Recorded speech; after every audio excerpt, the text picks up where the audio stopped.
Hello Forge fans, my name is Per Kröger, I'm one of the game designers of Forge of Empires. Today I'm going to take you back into the time of the 1970s and 1980s with our brand new content, the postmodern era. Alright, here we go. This is a city which consists only of new buildings from the postmodern era. The time frame of that era is roughly the time of my childhood and maybe of yours as well.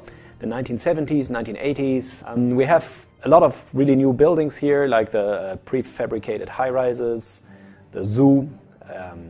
Here is the music festival where the people enjoy and have party. There's the golf court, the swimming pool, public pool it's called. And we have two new great buildings, the Habitat, which provides plenty of population, and Cape Canaveral, which grants you additional forge points. Of course, we have a whole bunch of new production buildings, like the car factory here, or the junkyard. And in the junkyard, you can actually see one of the other new features, which applies for two buildings so far, but it's going to be added to other buildings in the future.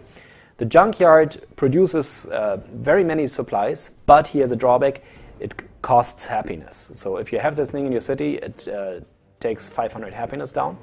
You can counterbalance this by building a toy factory, which not only produces toys, but also grants happiness as a side effect. The other new stuff, which I want to show you today, takes place on the continent map. This here is the map of the new postmodern era, which has a lot of provinces which are jungle themed. They are kind of inspired by the Vietnam War. So you see some faces which might remind you of people you know.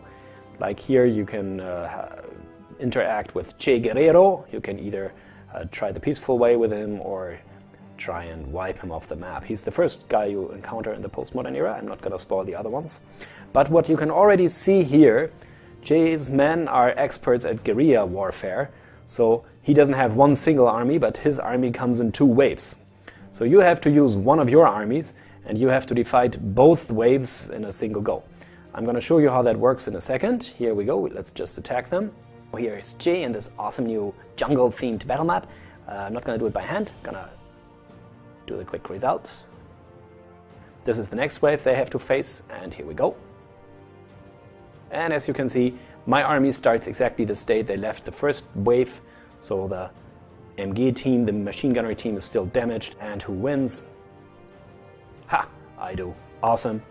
Alright, the other new thing I want to show you is the new tech tree. As you can see, I already unlocked everything. That's the advantage of having a test account. And we have cool new stuff like industrial steel, like the private transport, where you can have the car factory. We have the species conversation. We have the space flight. You can send a man to the moon. And many, many other cool things. And of course, it's not going to be the last era. As a big spoiler for the future, the next one will introduce us into the contemporary era. And we already have a teaser technology there, the internet. Alright players, that's it for now. Have fun exploring the postmodern era, and peace.